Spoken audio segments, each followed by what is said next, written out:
Okay, there we Okay. go. We are live. Well, Yeah. no pressure. Yeah.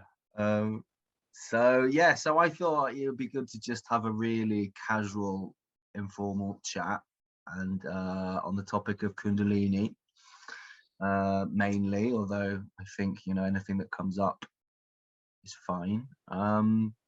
Just because we've known each other. How long have we known each other now? For like a few months, right? Half a year or something like that. Yeah. Time feels strange right now. It's probably flown by. I think maybe Yeah. summer last year. No, I think it's later. I think October, Oh, because my Kundalini awakening started October, I think, and that's okay. when I messaged you. So maybe we could talk about that. So how we came to meet each other. So we met at a Tim Kliss meeting, right? Yep. And I didn't know you from Adam, and I think you were sitting behind me.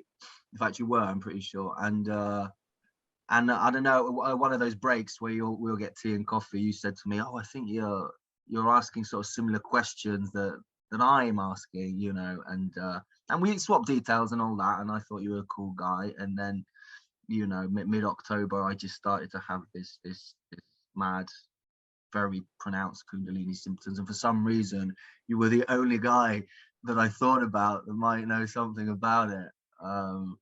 And so I connected with you, and that's how we met. And since then we've just been kind of like sharing information and this kind of thing. What was because your Kundalini became activated during an ayahuasca retreat, right? Am I right? Yeah, So that's right. Yeah. how long ago was that? So that was in summer of 2020, Okay. and yeah, it was. Yeah, just I went for 2 nights. Mm. So the first time doing it. Oh, Uh, okay. Oh, I didn't realize that. yeah, yeah. Mm. I'd done like other plant medicine ceremonies before that. Like I'd Mm. done what they call the Holy Trinity, which is a combination of um, mushrooms, cacao, and blue lotus, which um, when they're combined is very similar to ayahuasca. Oh, I see. So it wasn't an ayahuasca per se. It was mushrooms essentially. No, it was during ayahuasca the Kundalini happened. Oh, I see. I see. But But that's yeah, what. there was a build up to that. There was a run up, um, Oh, I see. Yeah. which was other. Yeah, I'd done other plant medicine ceremonies. So Mm. and then yeah, so that was the first one. It was 2 nights. So the first night it was pretty chill. Like I had a gentle journey, which a lot of people have on their first time. Yeah.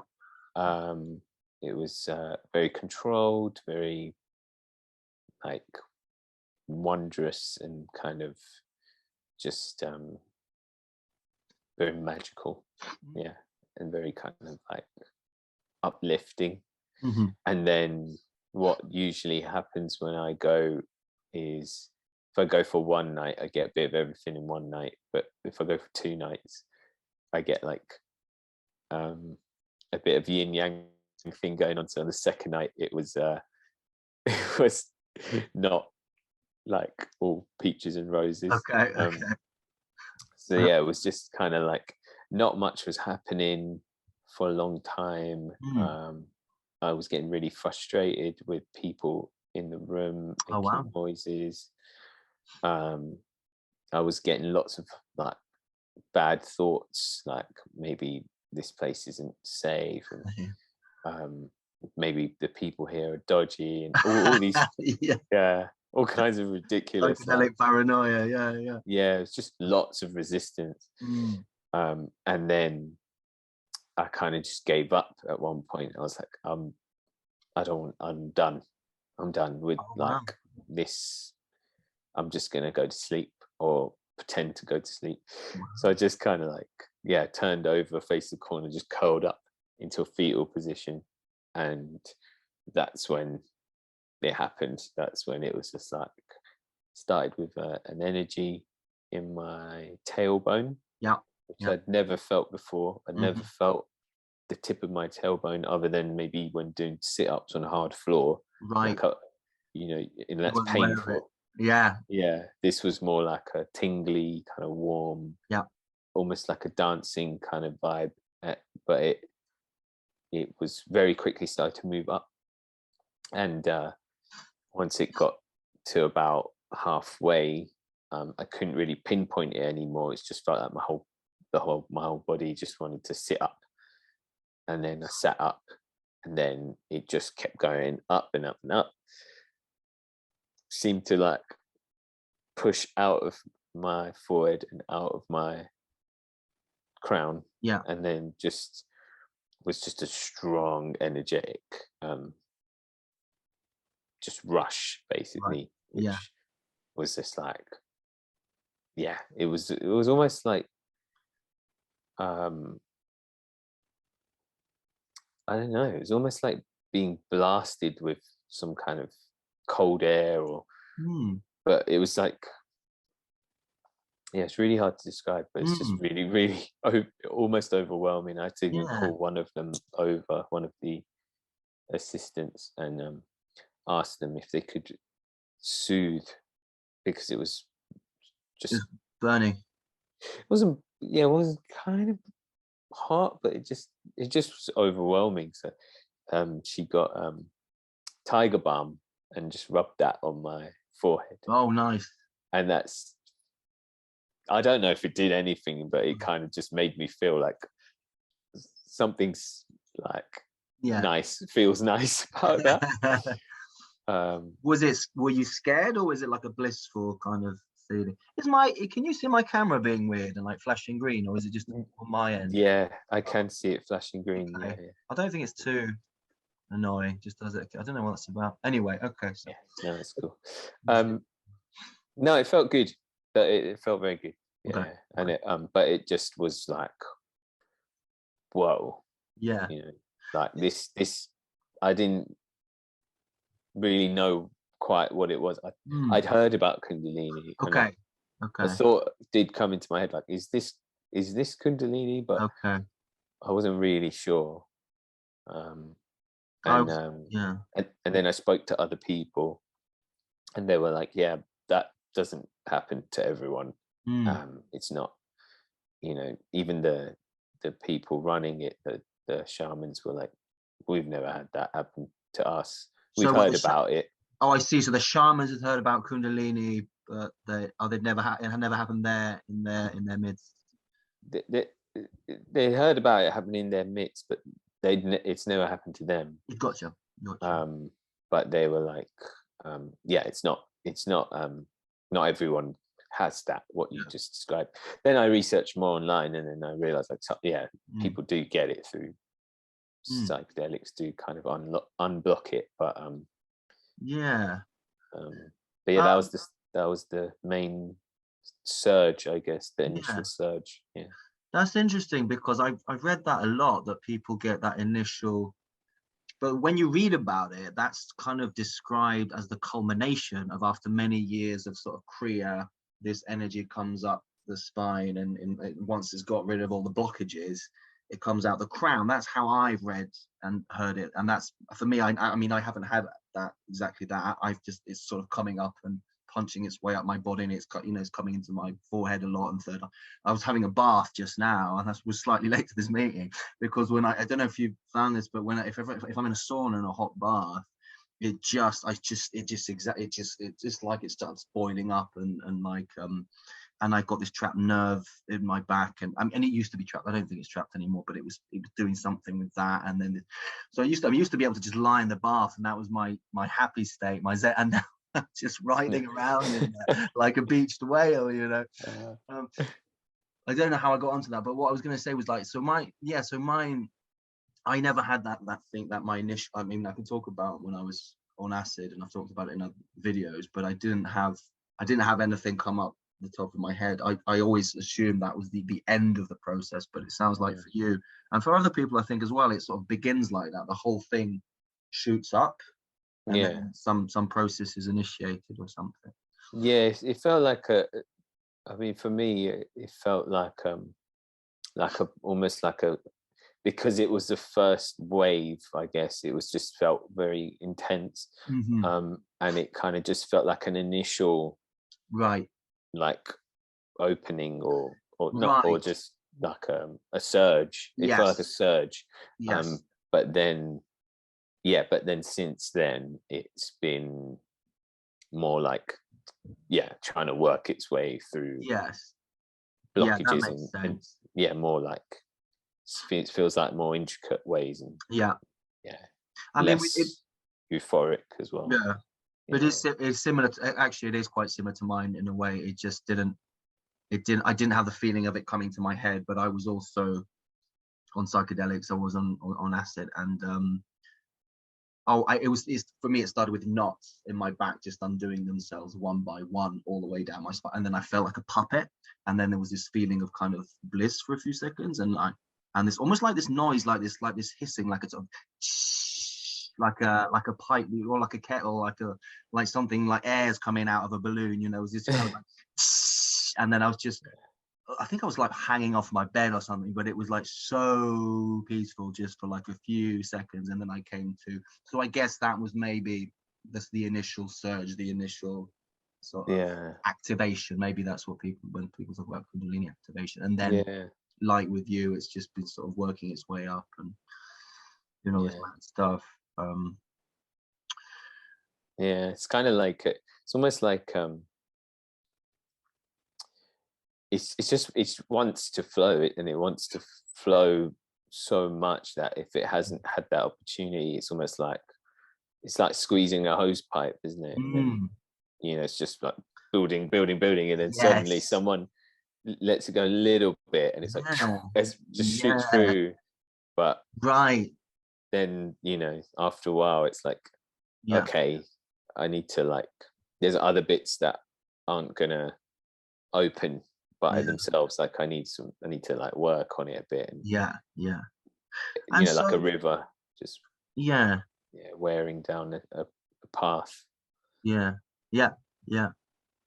In terms of like healing and things like that, do you suspect that this energy, like it has to heal everything in the body before it can then make its way up, or does it just need to get rid of knots before it comes up to the crown? Because I mean, mine seems to be healing, just parts of my body that have issues. It's not just knots, it's part, acid reflux, and it's working on those parts. And is that something that do you think it will just keep on doing that, and when everything's kind of healed, then come up and up the crown? Is that what's going to happen, or It's so hard to say. yeah, It's like you said, so different for everyone. Like it I is think, very different.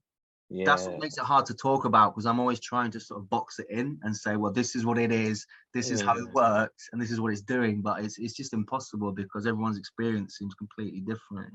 exactly. Yeah, I I mean, mean, there's clearly commonalities, but mm, differences as well.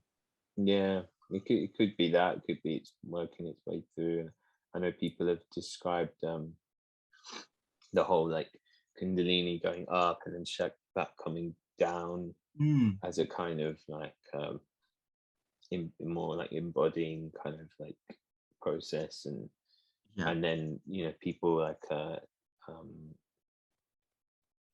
Nargis, Yeah. Nargis's Yeah. channel, and like she said it, she didn't feel anything anymore in her Kundalini. It's just like completely settled. Yes. But then people like Dawn who say they've had like second Yeah. um openings and second like deeper waves, It and came up, I think, and then it came down for her later on or something like that. yeah, Because it can go both and ways, apparently, right?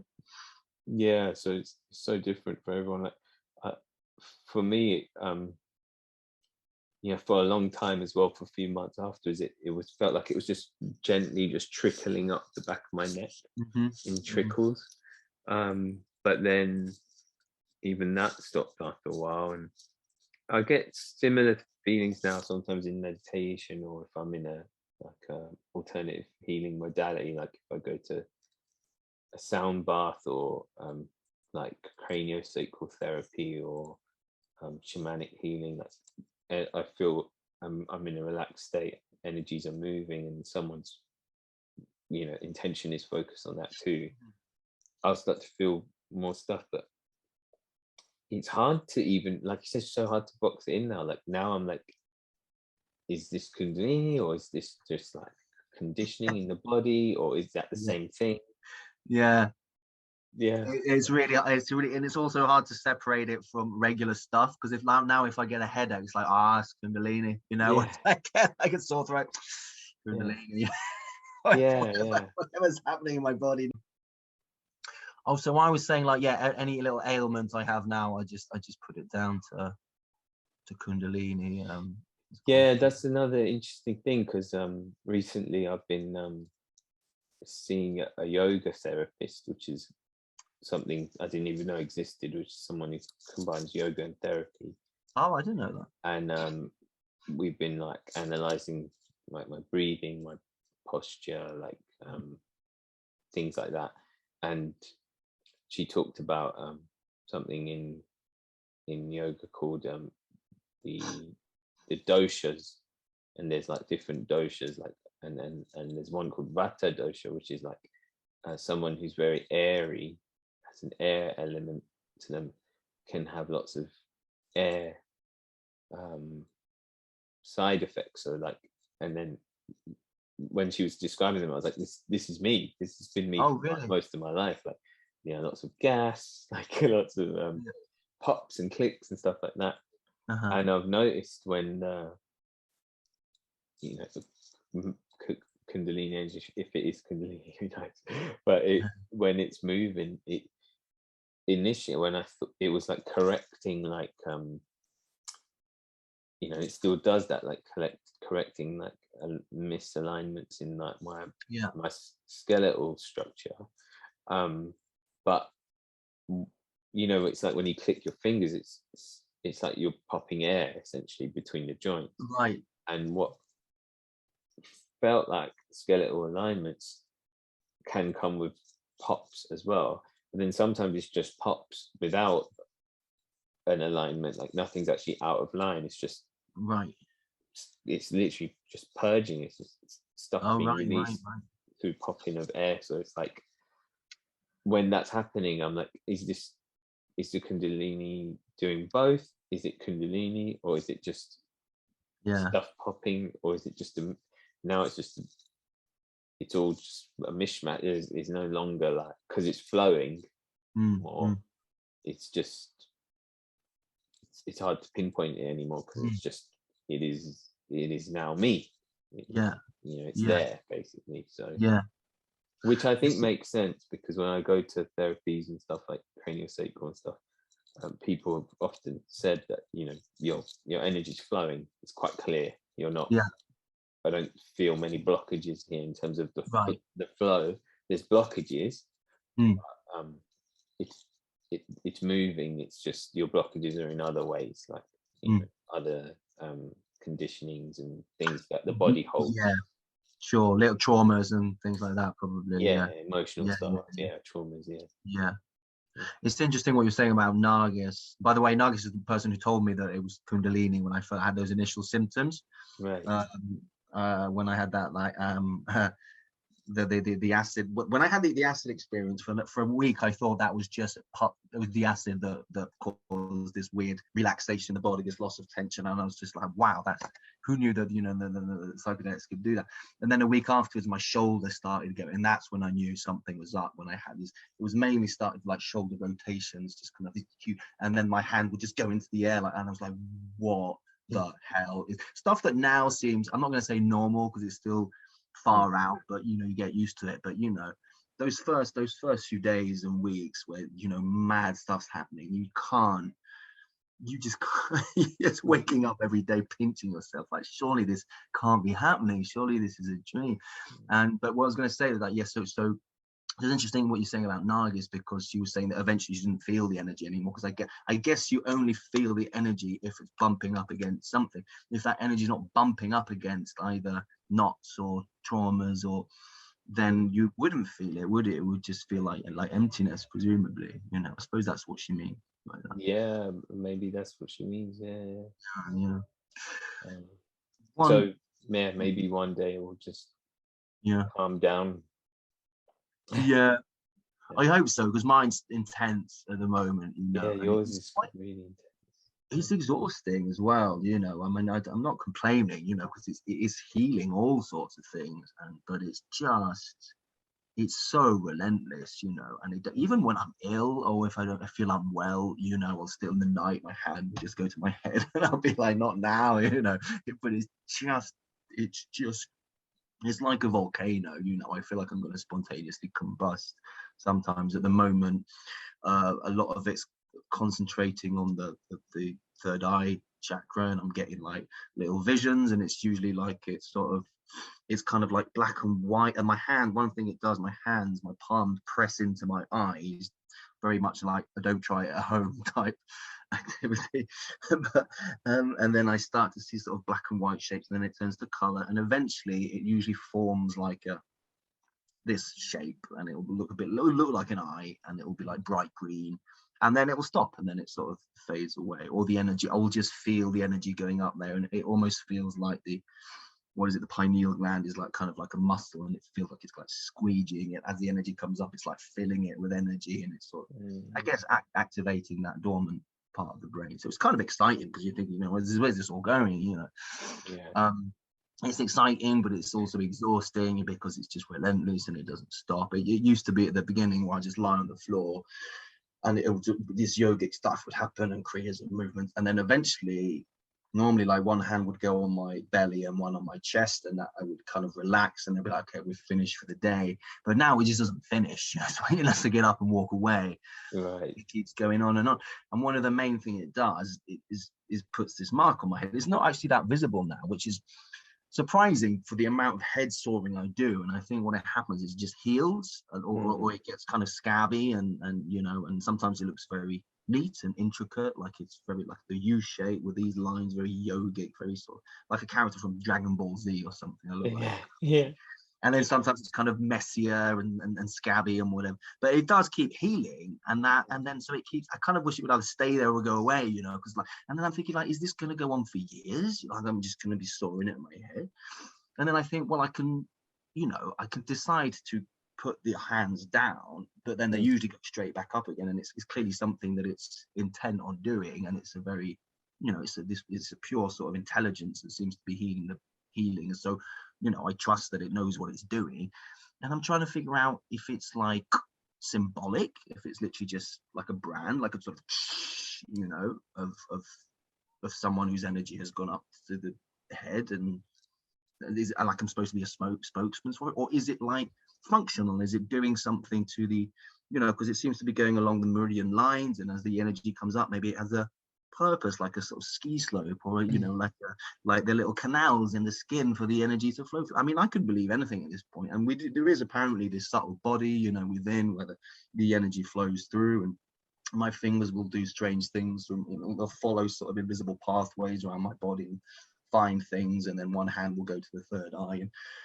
no clue what's going on, but it seems to know what it's doing, but I do have this concern that, like, I'm just gonna have to deal, especially as the weather gets hotter, with a lot of strange questions, that I'm gonna have to just kind of step up to an answer, because I mean, I can bat people away and say, it's eczema or I fell, but it's such a recognizable thing from pictures of Buddha and yogis and things like that, so when I'm sitting on the tube with my hat off, because it gets pretty hot on the tube, and I'm quite zen looking guy, so I'm getting some strange looks, and I don't know how I'm going to deal with all that, so it is kind of like, there's a kind of, I don't lose sleep over it, but there's a kind of pressure to, like, shit, am I going to have to be some sort of character in this ongoing Kundalini drama? I don't know. Yeah, it's really intense. Yeah, very intense. In a sense, I'm lucky because my spasms and twitches and all these crazy things, that they only happen when I'm super relaxed. Yeah. And it's usually when I'm alone. And very rare it happens, anything that drastic. And there seems to be a level of control, like you said, you can stop yours, and I can kind of allow it, or kind of, although occasionally it does surprise me and do things when I'm not even in a allowing frame of mind, but it seems a lot calmer than yours. I think for it to, and I think for me it makes me feel lucky, because obviously, like you said, yours is a lot less Yeah. discreet. Yeah, mine's definitely not discreet. It's very fun. I mean, I get Korea in the street sometimes and things like that. And normally it's the same. Normally it's when I'm alone, but I do have footage of me walking the streets. I thought it was funny, just like little, bent up. And I think it is just to do with your level of relaxation. And also, I'm an actor. I'm used to people looking at me. I'm used to exposing myself and being silly so I don't feel like that self-conscious. So maybe that's why it happened. Yeah. But it is it's really volcanic, and I find it, I'm in two minds about it. I find it on one level really exciting, because it's kind of like, wow, I'm getting little visions and little things, and it's just, and I've always been into like shamanism and psychedelics, so that part of me is kind of like, ooh, strange psychic activity, how fun. But it's also like, oh God, I'm gonna have to talk about this. I think that's just what's coming, and I can't imagine even, telling my family about it, how to approach the subject. So I'm just, but then these changes are happening so quickly. Maybe answers will reveal themselves, a month or two from now. My intuition is kind of evolving and things like that. So maybe I'm just kind of thinking at the moment, just cross bridges when they come to them. I don't think I need to. I'm not too worried about it, really, but it's definitely playing on my mind. But I don't, like I say, I don't lose sleep over it. I just kind of, but yeah. Like the other day, I was down in the kitchen, and I just forgot to put my hat on, and it was quite. I'd just been rubbing my head, and it was quite pronounced, and I was having to hide in the kitchen because I could hear people talking, and I didn't want to go up, and then I was just crouching in the basement like a troll, and I just thought, I can't live like that, I'm gonna have to sort of, and I'm gonna have to accept that people are going to look at me like an absolute nutter, But I have, there is information out there on Kundalini. It's not so unacceptable. Like, it is in certain circles, it's talked about a lot, and I think it is happening to more and more people. And you can point to people like Gopi Krishna, and there have been books written about it. Bonnie Greenwell. Who else? I had another person.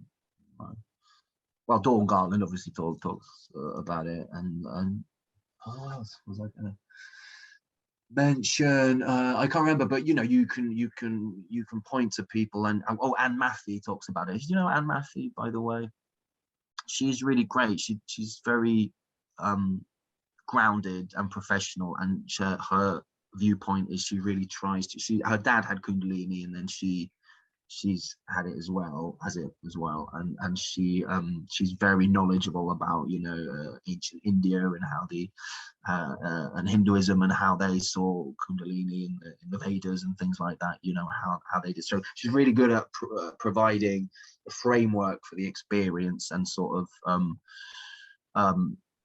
bringing it down from this mysterious, strange, mystical thing into just sort of talking about the physiology and how it works. And I think that's the right way to go about it, and I think I'm gonna, if I do sort of come out of the Kundalini closet, which I suspect a lot of people are wanting that, people who are, how many people are going through this, I just can't gauge at all, but it's probably more than one thinks, because it's not something that you'd talk about. It's not people, I mean, I'm an actor, and I've got videos of myself going through Kriya, and I don't mind talking about it, but I suspect it happens quite a lot, and people are just, if you're shy, or why would you say anything, so it might be something that people actually would be quite pleased that someone's actually, talking about it. So it may be that someone has to take on that role at some point. And if it does end up being me, or if I do open up about it, at least to people that I know and friends and family, and continue with my YouTube channel, my main aim would just be, okay, to say things like, okay, before you say I'm crazy,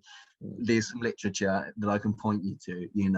He talked about it, she talked about it, they talked about it in ancient Egypt, they talked about it here, look at the symbolism. Do you know what I mean? So it's like, okay, well, maybe this guy isn't crazy, maybe he is on something. because you know it's there. If you look for it, you find it. It's just that it's not in the general conversation. You know, it's not. It hasn't come into our sort of language yet. You know, I kind of relate it a bit like to like psychedelics at one time. It was like this sort of underground thing, and like DMT, like a couple of people knew about it, and now it's kind of like, thanks to people like Joe Rogan, you know, every Tom, Dick, and Harry has, you know, I don't know, has at least heard about it, if not, you know, experimented. Maybe, I mean, not that many people are tripping on DMT, but it's in the vocabulary, you know what I mean? People have heard of it. Whereas Kundalini, you know, I barely heard of it, like you when it happened here. Like I'd heard the word, and that's about it, you know. And it also gets very confused with sort of breathing techniques and you know, things like that. And, it's interesting. I think that the whole, like any of these weird experiences, really, like it's just, you just find, you know, like you contacted me, and we were able to talk to each other about our experiences, and that is such a blessing, because do you feel like, here's a group of people, or you know, one or two people who I can talk about this with without, like, you know, concern, or you know, they might be concerned, but they're not going to be like concerned to the point of, like, you know, for example, how a family member would be, or you know, you're not going to bring it up at Christmas with your aunts and uncles and stuff, because you just suddenly become, you know, it will all be about that, and it's like you just can't be bothered talking about it. And so it's nice to have these, you know, yourself and each other and other people that, you know, like Dawn, that we can talk to, and that is you know, that I think that will help us, like, normalize it in a way, and then who knows, maybe one day, there's one, I keep forgetting his name, this non-dual speaker, although he doesn't refer to himself in that way, but he's on Nothing Media or Nothing TV. He's on but he had and has still Kundalini experiences regularly, and he barely talks about it in his non-dual talks, but when someone asks him about it, he's like, I mean, I can tell you about it, like, you know, and he describes in very clear detail, and he says about all these crazy visions he has, and like psychic phenomena where he's like foreseen things happening that have happened in his life, like hallucinations or apparent hallucinations, all these things, but then he always kind of grounds it by saying something at the end of divulging those experiences. He's like, but it's the same as having a cup of tea. He's like, it's all on the same playing field, like there's no different than having a cup of tea. It doesn't it doesn't like get any special evidence over a cup of tea. So I like that, because it's like, when you see how calm he is about talking about these things, it doesn't make you feel so shocked by it, or you know, I would imagine that's how it might be at some point for people like you and me, where we can just say these things about it, and people just realize by our demeanor and the way we're saying it that it's not a big deal for us, so you don't need to make a big deal about it either. That's right. But at this point in time, or how it's unfolding for us, and where society's at, it is weird, and it is abnormal, and it is unusual. So we just have to, it's strange, like and I think about the possible reactions of people, you know, some of them thinking that I've lost the plot is one of them, and the other one, if the people who do believe it, is like, jealousy, you know, or thinking, that guy's got something that I haven't, or something special, you know, and that people projecting that onto you, you know, so you're sort of having to bat off all these different projections that people are sort of imposing on you. I mean, you can't say what's going to happen, but I can imagine those sorts of things happening, But we haven't talked about Egypt, because I know we both feel it's like a strong connection to ancient Egypt, which is very interesting. And so for me, I always had an interest in Egypt, but it was nothing. It was just like, if I had to study a culture, it would have been Egypt, because I just find it that time fascinating. But it was only when the Kundalini energy kicked in strongly and this started to appear on my forehead. It was around the exact time that I first started doing that just opened up a whole doorway, and that I was just doing research about Egypt. What were those guys doing? The mummifications and the sort of I bought the Egyptian Book of the Dead, and the little spells they would cast to take them through the underworld. And I don't know how this has come about, and I wonder if once the energy reaches a certain part of your body, you just start to resonate with different times, or resonate with characters who had that same Kundalini energy at a certain time, and a certain age. So I don't know, and maybe there's like a DNA there, or ancestry or something like that. But when did you start, or were you always fascinated by Egypt, or would it come about in relation to the Kundalini? I think very similar to you. I've always had a fascination with ancient Egypt since I was a kid. Especially in school and stuff, when they gave us choice to like do a project on something. I'd always be the one trying to get Egypt. Wow.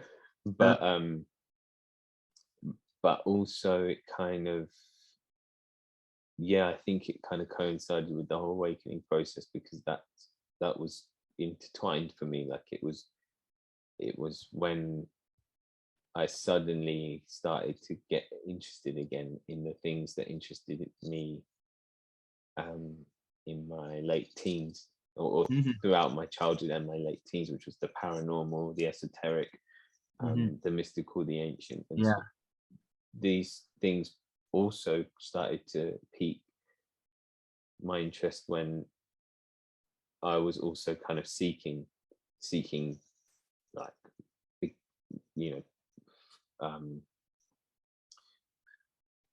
I guess we're always already seeking anyway, but when seeking kind of when the seeking narrowed, energy slowed down, when it like focused, and then that was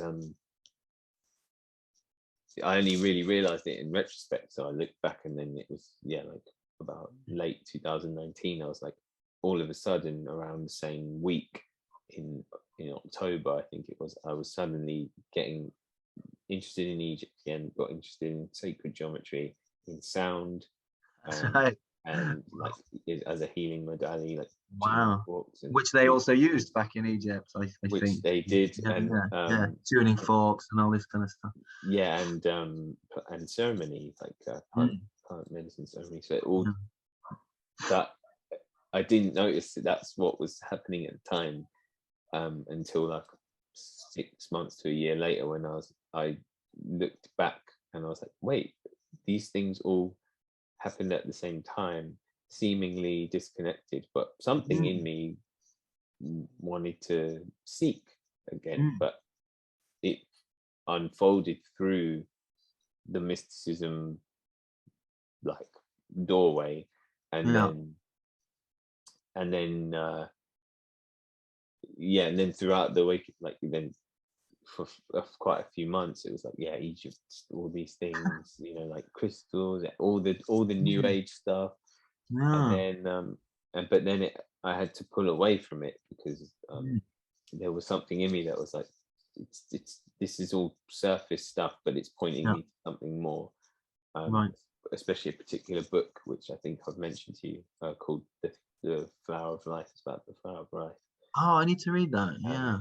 At that point, it was a lot about all the stuff I was interested in. The book seemed to be like, it was almost like, this is everything I'm looking at now in one book. And I was like, this is crazy.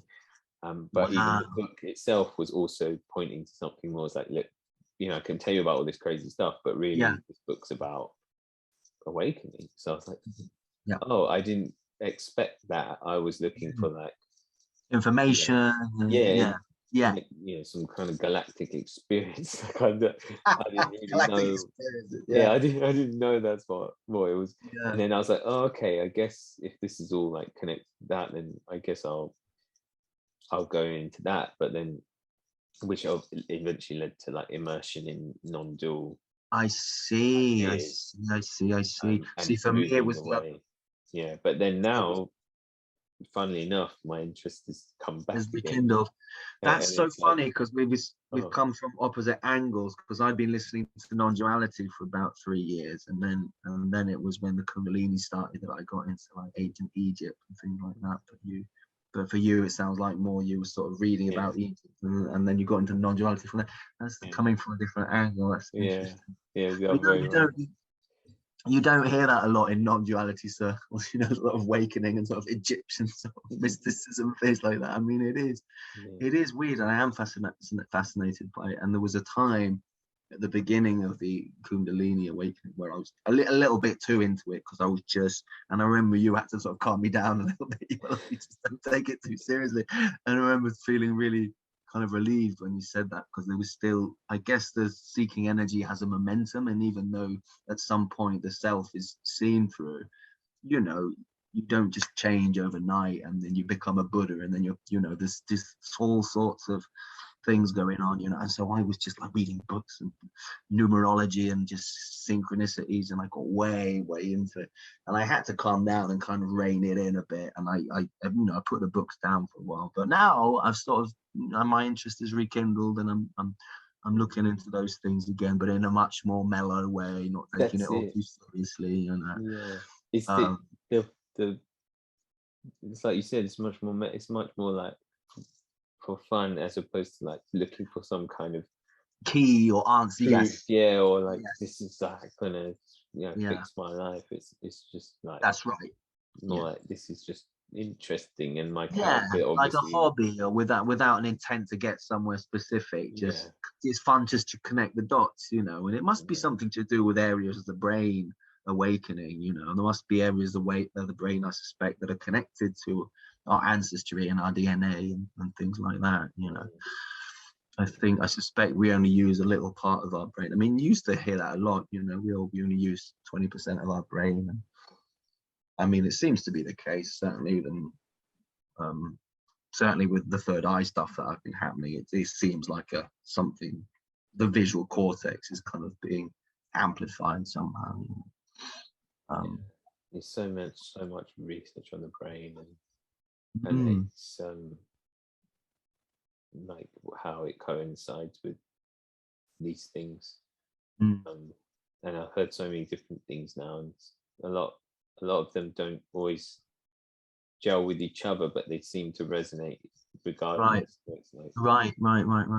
which kind of lends itself in a metaphorical parallel to what we're saying, Yeah, because there's like you know, you were saying like becoming too obsessed with one thing, or like, yeah, you know, too much weight on the Kundalini, or too much hmm weight on even non-duality. Like hmm it's like, I think that's especially where, you know, lately in my contemplations, it's becoming more apparent that, you know, just that seeking mechanism will just try and find anything to hold on to and be like, this is the truth, or this is what's yeah, happening, or this is what it's doing in the brain, or this is mm, what's this is, and hmm it's like every time it's always like something knows something in our nature, or my nature knows that, um you know, don't hold on to any of it, no, none of it, none of it, like not that's right. radical non-duality, not regular non-duality, not Yeah, spirituality, not mysticism, not yeah, ancient cultures, not biology, not, but yeah, all of it as well may probably has truth to it, but also yeah, it can all be, it's like, it's so paradoxical. It's like, yeah. yes, this this have some truth to it, but also Mm, can I just really honestly say that it could be wrong as well, Yeah, and that's the right. opposite view. Like, can Yeah. I honestly say that this could be wrong, but or can I say this is wrong, or but honestly say to myself, but maybe there's some truth to it. Yes. Ultimately, the only thing Yeah. I can say that I don't know. Yeah. No, absolutely. Completely. And that's what's becoming more and more Yeah. obvious. And that's the sort of irony of the whole thing, you know, because I think throughout history you tend to look at, you know, people who've had awakenings as they know something that you don't, you know, and it's really is the absolute opposite, you know. It's just Yeah. stripping away, if anything, of everything you Mm. thought that you knew, or of every position that you once held. And you know, it's which can be daunting, you know, but it's well, the Yeah. Kundalini makes it unavoidable, you know. It's sort of dragging you to unknowing whether you want it or not, you know. But it is does seem to be a stripping away. And you're right, every position is false in some respect. But Yeah, and it's almost like, I think I saw a Frank Yang video the other day, and he was describing it. He described it in such a good way. It's like these experiences, these things. It's like his, you know, for illustrative purposes. I think the way he described it is like, let's say you just drop into like, you know, whatever you want to call it, pure being or consciousness or emptiness or whatever the fuck you want to call it. But on the way there, you might like hit on things like Kundalini sure, or this, and what happens is a lot of people just hit one of these things and just stay there. stuck there. Yeah, Yeah, and then they're like, well, this I had this Kundalini, so this is where it's at. So I'm going to yeah, focus all of my, you know, energy on researching it, talking about it, which nothing's wrong with any of those things mm, if you don't get stuck there as this is yeah, now where it's at and this is what everyone yes, needs to work on. yeah, yeah, You know, it's always like, it's like I think Adyashanti said, it's like don't like abide in not abiding, like, don't yeah, land anywhere, like this. yeah, yeah, I think in a way it's quite nice to have these extreme things, mm, like, you know, like non-dual stuff or Kundalini, because it's almost like pushing you to exhaustion mm, in as many ways as possible, so you can just be like, oh, okay, like yeah, it's re-humbling, like, yeah, well, yeah, yeah, yeah. Well, that's what I do like about radical non-duality. It's the great leveler, you know. If ever you need to be sort of, you know, yeah, pummeled out of your yeah, ideas, you know, then it'll level everything out. You know, it's like, oh yeah, it's just what's happening. Oh yeah, oh yeah, okay. yeah. um, I found with me, you know, like even that, like hearing multiple people saying that and then thinking, it maybe not consciously but subconsciously believing that that's it's just what's happening. yeah. That's the thing. That's the thing. Yes, yeah, And that's the right, thing they all know, and that's the thing yeah. that And that becomes a new thing that you know. That's the that's the solution thing. to Yeah. everything. Yeah, yeah, that's the thing. Yeah, yeah, Yeah, yeah. yeah. And then you know, you can, I know, I found with me it happened for a few months, then I was like defending that, Hmm.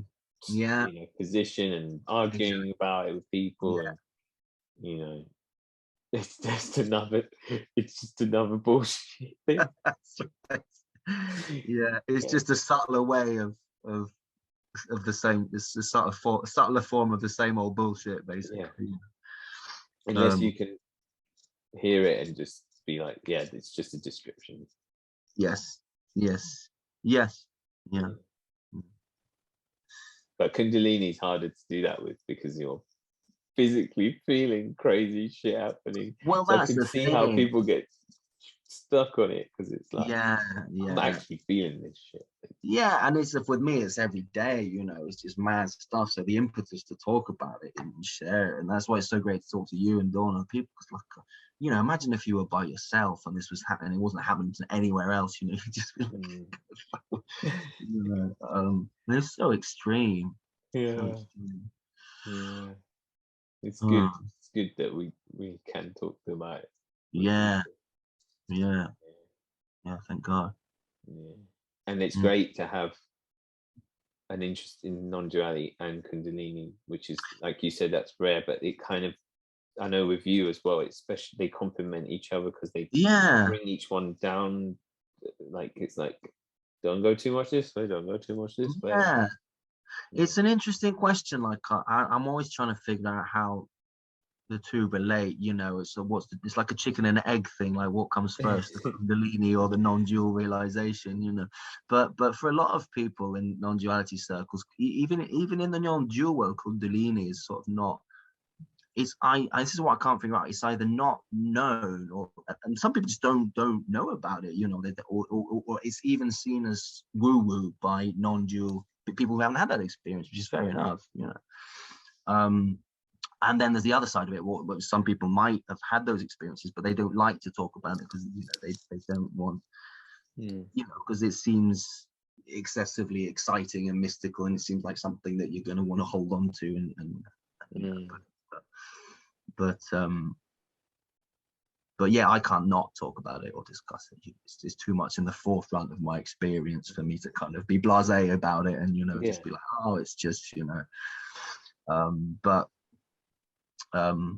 yeah, I mean, yeah, it's like anything really, like, you know, just because Kundalini is another experience, like drinking tea, like I said, that's not going to stop me from saying how great a cup of tea is if it's a great cup of tea, or how much it burns me.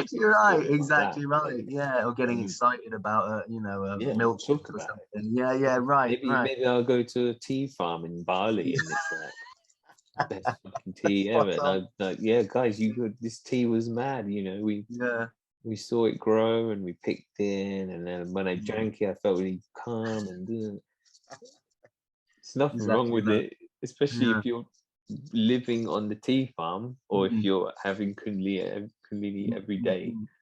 Yeah, it's nice to talk about it. Yeah, and it's fun, it's exciting. I like it. Anyway, shall we wrap this up, do you think? Yeah, I think